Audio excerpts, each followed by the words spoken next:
You know what's crazy? Some of the best ideas in home design did not disappear because they stopped working. They were value engineered out of existence or replaced by something cheaper that performed worse. These are features that made homes quieter, cooler, and more human, but architects simply stopped including them. Some of these will make you nostalgic. Some will make you genuinely angry they're gone. Stick around for number one, because the difference it makes is staggering. These are 25 forgotten home features we must bring back. Number 25, the boot room. Before the mudroom became a Pinterest concept, working homes had a boot room, a dedicated space between the outside world and the interior where you left dirty clothes, muddy boots, and wet coats before they touched anything clean.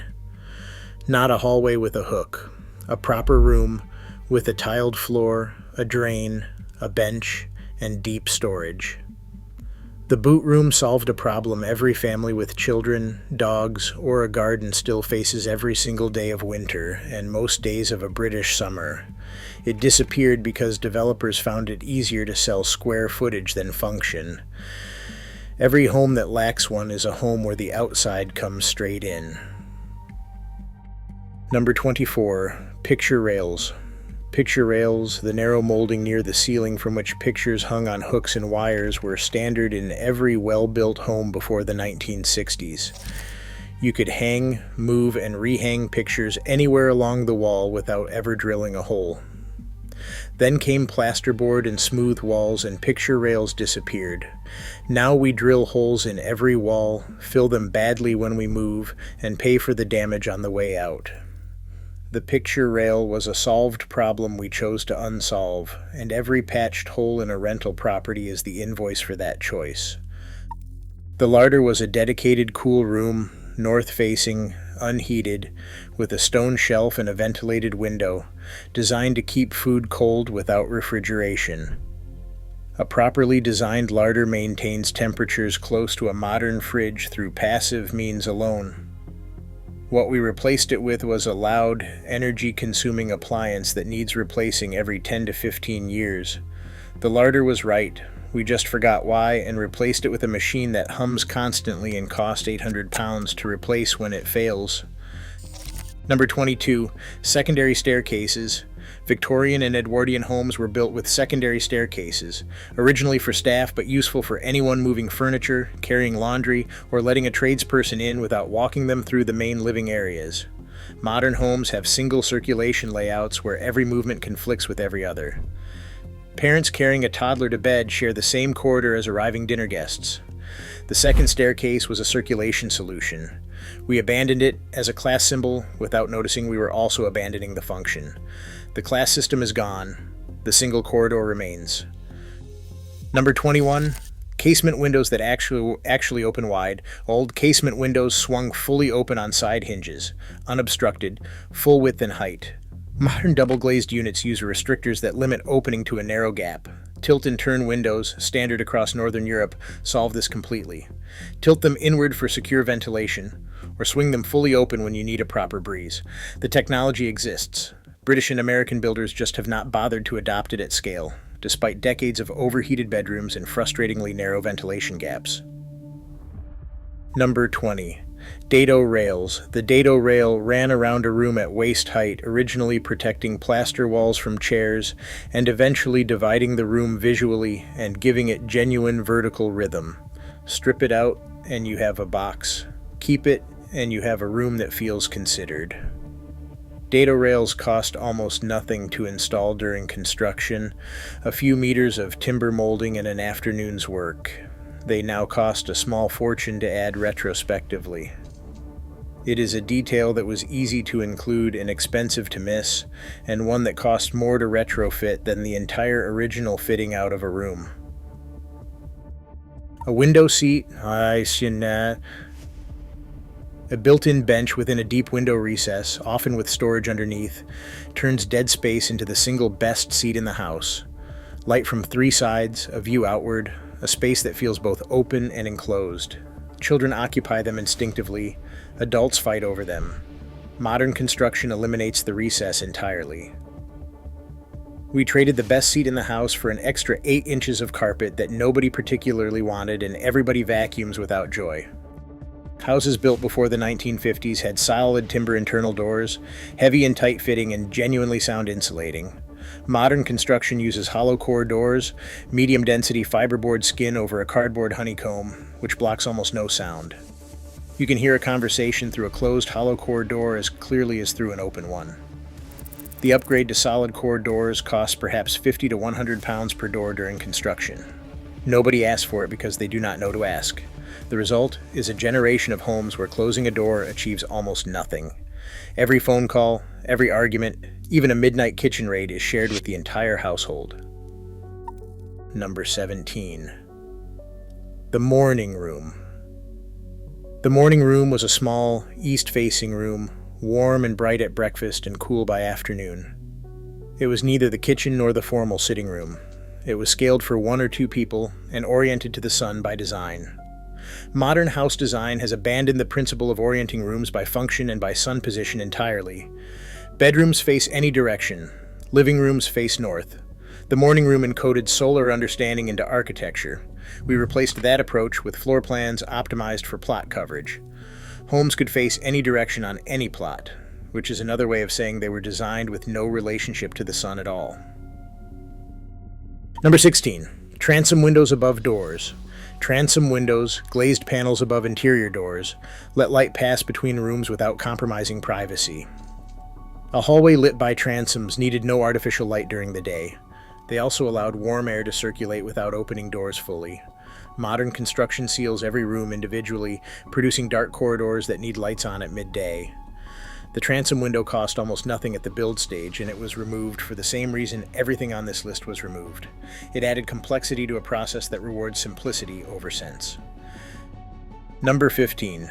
Built-in bookshelves. Victorian rooms were fitted with built-in shelves flanking fireplaces, filling alcoves, running along hallways, part of the architecture, not the furniture. Modern construction delivers empty boxes. The alcoves exist but are left bare. Buyers spend thousands on fitted shelves that should have been included. The built-in bookshelf signals something about a house, that it was designed for people who intended to stay. That signal is worth more than its cost, and it is one of the reasons older houses feel inhabited the moment you walk in, while newer ones feel like they are waiting for someone to arrive. Number 14. Stone and quarry tile floors. Stone flags, quarry tiles, and encaustic tiles were standard in kitchens, hallways, and utility rooms for centuries. Durable, easy to clean, cool in summer, and genuinely beautiful. A Victorian quarry tile floor will outlast the house around it. What replaced it was vinyl, then laminate, products with lifespans of 10 to 15 years. The stone floor costs more on day one, and nothing for the next 100 years. We systematically chose the option that was cheaper to install and more expensive across a lifetime, then wondered why our homes felt impermanent and disposable. Number 13. Proper skirting boards. Skirting boards in older houses ran 150 to 200 millimeters tall with molded profiles that gave a room a proper base. Modern construction uses 70 millimeter MDF skirting that looks like an afterthought, because it is one. The skirting board is the room's foundation line. It determines whether a room feels finished or provisional. The difference in cost per room is trivial. The difference in how a room feels is not. A room with mean skirting boards is a room that announces its own budget every time you look down. Number 12. The scullery. The scullery was a back room for washing up, preparing vegetables, and the messiest kitchen work, keeping the main kitchen functional. The modern equivalent is the utility room, which appears in expensive new builds and almost nowhere else. Separating wet, noisy, messy tasks from the main cooking space makes both work better. Anyone who has cooked dinner while running laundry in the same room understands exactly what the scullery solved. It disappeared because developers preferred to sell that room as a bedroom, adding perhaps £15,000 to the sale price, and removing a feature that would have improved daily life for 30 years. Number 11. Functional external shutters. Hinged, solid panels that block sun, retain heat, and provide security. They are standard across southern Europe and much of North America, yet almost entirely absent from British construction. They cut solar heat gain in summer, add meaningful insulation in winter, provide privacy without curtains, and require almost no maintenance once fitted correctly. Every house in Provence has them. Every house in Portugal has them. British builders have looked at this effective, low-maintenance system for centuries, and they have continued not to include it, preferring instead to sell curtain rails and blinds as optional extras. Number 10. The cold water storage tank. Older homes with roof-fed tanks had gravity-fed water at consistent pressure throughout. Modern mains pressure systems are more convenient on paper, but they create water hammer, pressure variation between floors, and a total vulnerability to supply interruptions. The tank was also a genuine reserve and insurance policy against disruption. Removing it simplified plumbing, at the cost of resilience. As infrastructure ages and climate disruptions increase, the logic of stored water at home is quietly reasserting itself. We canceled the insurance before we understood what it covered. Pre-war houses had ceilings of 2.7 to 3 meters as standard. Post-war construction standardized at 2.4 meters, the regulatory minimum, and called it sufficient. The difference is between a space that feels like a container and one that feels like a room. Tall ceilings improve thermal comfort, allow larger windows, and make furniture look scaled rather than oversized. The extra 300 millimeters costs almost nothing in a new build. It was removed to cut material costs per unit. We have been living with that decision for 80 years, in rooms that feel just slightly too tight, functional, adequate, and never quite generous. Number 8. The study. The dedicated study disappeared from post-war house design as the assumption grew that work happened elsewhere. Nobody in 1965 thought to include a room for working in. Then 2020 happened, and 40% of the workforce discovered they needed one with no means of creating it. The study did not need to be large. It needed to be acoustically separate, well-lit, and away from the living areas. Those requirements will never be met by a corner of the open-plan kitchen. It was a known room type with a known function that we simply stopped building. Then we spent 60 years converting spare bedrooms, garden sheds, and kitchen corners into inadequate substitutes. Number 7. Covered outdoor spaces. The veranda, loggia, or deep roof overhang was standard in domestic architecture across many climates. It created a sheltered zone between inside and outside, protected from rain and open to the air. British homes abandoned it. Australian homes kept it as the covered deck. Mediterranean homes kept it as the loggia. The covered outdoor space extends the usable seasons, reduces solar heat gain, and delivers a quality of life return that bears no relationship to its modest cost to build. A dry place to sit in October is, it turns out, worth a great deal. Number 6. Lath and plaster walls.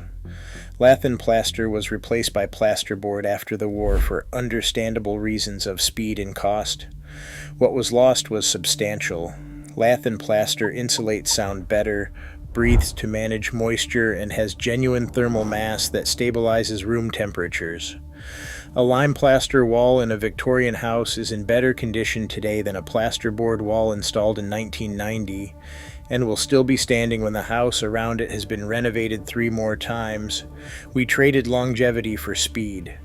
The bill arrives when the plasterboard starts to fail, bubbling at the corners, cracking at the joints, and revealing itself as the temporary material it always was. Number 5. The Butler's Pantry. The Butler's Pantry was a room between the kitchen and the dining room for staging meals and managing the logistics of hospitality without doing it in front of guests. Anyone who has hosted a dinner party in an open-plan kitchen knows exactly what it solved. It disappeared because the open-plan kitchen was marketed as a social improvement rather than a spatial compromise. The Butler's Pantry wasn't a luxury. It was a practical room that made entertaining possible without chaos, and its absence is felt by anyone who has ever apologized for the state of their kitchen mid-dinner party. Stone and brick walls were typically 450 to 600 millimeters thick. Window openings through that depth created deep internal reveals that softened the wall to glass transition, bounced light at multiple angles, and created natural surfaces for display and seating. Modern walls of 300 millimeters or less produce thin reveals that send light straight in without diffusion. The deep reveal was a consequence of structural necessity that turned out to be architecturally beautiful. We made walls thinner and lost something we had not understood we were benefiting from. The way deep reveals make a room feel anchored, its windows framed rather than simply cut through. Number 3. The coal hole and fuel store. Every Victorian terrace had a coal hole, external storage accessible from the street for fuel reserves. The principle is simple. Domestic energy storage belongs in the home. Residents did not wait for the supplier. Modern homes have no energy buffer, no capacity for local resilience. As battery storage becomes viable, and as heat pump technology develops, that principle is returning. The coal hole was the original answer to a question we are asking again. What does it mean for a home to be energy resilient? The fuel has changed. The question has not. Traditional masonry used lime mortar, flexible and breathable, allowing moisture to pass through walls and evaporate safely. Modern cement mortars trap moisture inside. When a lime-mortared wall gets wet, it dries. When repointed with cement, moisture is sealed in, frost causes spalling, and the wall deteriorates from within. Hundreds of thousands of historic buildings are being damaged by well-intentioned maintenance using the wrong materials. Breathable construction is not a heritage quirk. It is an engineering principle that hard materials cannot replicate, and one that the buildings of the next century will need to rediscover if they are to outlast the ones we are building now. Number 1. The fireplace as the heart of the room, not for heat, not for burning, but as a focal point, the thing around which a room organizes itself.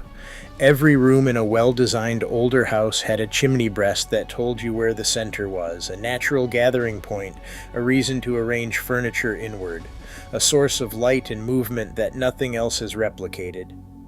Central heating made the fireplace redundant, and builders stopped including it. What left with it was something harder to name, a sense of orientation. A room with a fireplace knows what it is. A room without one is just a rectangle waiting to be arranged. The fireplace is not a feature. It is the room's reason for existing, and its absence is the quiet reason so many modern living rooms never quite feel settled, no matter how carefully they are furnished. These features weren't lost to progress, they were lost to arithmetic, cut from budgets, standardized out of existence, replaced by minimums that became standards. The homes that still have them are the ones people pay a premium for and leave reluctantly. We know what a good home feels like. We just stopped building them. If you like this content, hit like and subscribe. Drop a comment telling me which feature you miss most. I will see you in the next one.